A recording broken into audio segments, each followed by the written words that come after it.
habeenka koowaad ee aqalgalka maxaa looga baahan yahay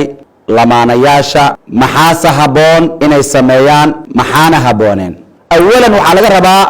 ninka iyo naagta isqabo habeenkooda koowaad ee aqalgalka waa inay si wada jir ah ay u soo weeso qaataan kadibna ay isla dukadaan laba rakaco oo sunno ah ninka ayaa hormarayo imaam ayuu u noqonayaa halka gabadhana ay ma'muumad noqonayso kadib markii laba rakaco oo sunno ah ay isla dukadaan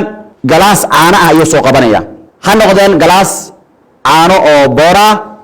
ama caano xoolaad wixii markaas iyo diyaar u ah waa bedelka toortada iyo xalwada weey iyo doolshada waa sida wanaagsan waxyaabaha ugu fiican oo la isku soo dhabeeyo ama martida lagu azuumo waxa weeye caanaha ayaa kamid ah galaas caano ah ayuu soo diyaarsanayaa gabadha ayuu ku habaya afka ayuu saaraya markii ay cabto oo cabaar ay cabto habadeeda ama inta ay soo reebtay ayuu asagana dhameystirnaya ayadana kolkeeda ama markeeda ayay afka u saaraysaa halka ay ka cabtay caanaha oo galaaska afka ay ka saarato oo dhereerkeedu ku yaalo